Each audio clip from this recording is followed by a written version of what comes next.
Good morning everyone, stock Bangla চ্যানেলে আপনাদের সকলকে স্বাগত। আজকে 14 August, Nifty 50 immediate major support level 24,500। এর নিচে যদি নামে তাহলে মার্কেটে বিয়ারিশ শিডিউল আবার থাকতে পারে। দেখা যাক। এবার রেজিস্ট্যান্স লেভেলটা 24,658 700 এই লেভেলে। ব্যাংক নিফটির ক্ষেত্রে 55,100 লেভেলটা সাপোর্ট লেভেল, আর রেজিস্ট্যান্স লেভেল 55,260 300 এই লেভেলে রয়েছে। সেন্সেক্স এর ক্ষেত্রে 80,500 লেভেলটা সাপোর্ট লেভেল, আর উপরের দিকে 80,680 700 এই লেভেলের রেজিস্ট্যান্স। গিফট নিফটি আজকে সিগন্যাল দিচ্ছে ফ্ল্যাট ওপেনিং এর।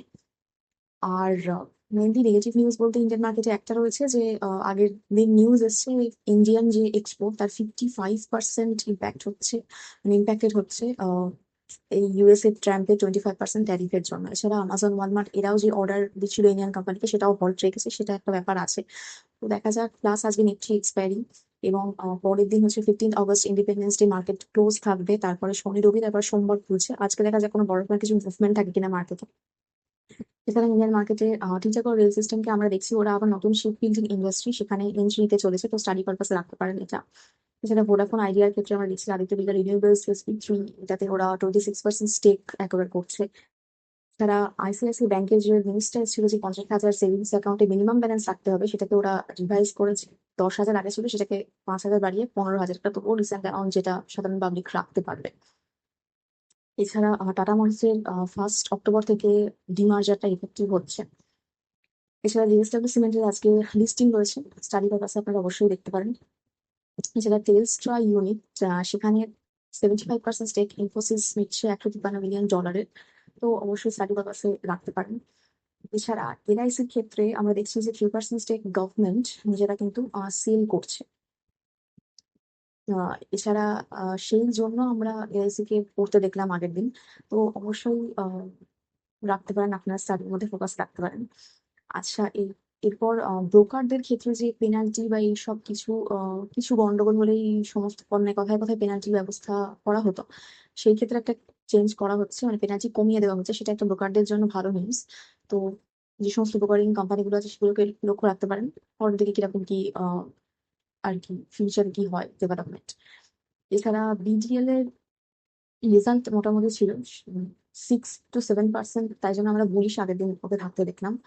এছাড়া হিন্দুস্তান ইউনিলিভারের খবর রয়েছে যে আইসক্রিম বিজনেস তারা ওটা ডিমার্জার হচ্ছে, তো শেয়ার হোল্ডারের সম্মতি হয়ে গেছে, এটা নিউজে রয়েছে। এছাড়া ইরিডাকে আমরা দেখছি আবারও ফান্ডিং করতে, জুনিপার গ্রিন এনার্জি। এর আগে জেনসলের ফান্ডিং ছিল এবং সেক্ষেত্রে তো একটা খুব বাজে ব্যাপার হয়েও গেছে। জেনসল ইঞ্জিনিয়ারিং জন্য ডেট রয়েছে, এখনো পর্যন্ত মেটানো কিছু হয়নি। তো এরপর আমরা জুনিপার গ্রিন এনার্জিকেও দেখছি প্রায় 1,739 কোটি টাকা দিতে ইরিডাকে। তো নিউজের জন্য আপনারা জেনে রাখা উচিত, নলেজের জন্য বললাম।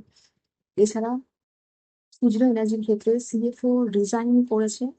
রেজাল্ট তবুও ঠিকঠাক, কিন্তু যেহেতু সিএফও রিজাইন করে যাচ্ছে, মানে ম্যানেজমেন্ট একটা চেঞ্জ, সেই জন্য খুব একটা মানে স্টক মার্কেটে মার্কেটটাকে খুব ভালোভাবে নেয় না। তো 4% ফল হয়েছে। এছাড়া আহ নুভামা যে টার্গেট রেখেছিল সেটাকেও কমিয়ে দিয়েছে। পরবর্তীকালে আপনারা ফোকাস স্টাডির মধ্যে রাখতে পারেন।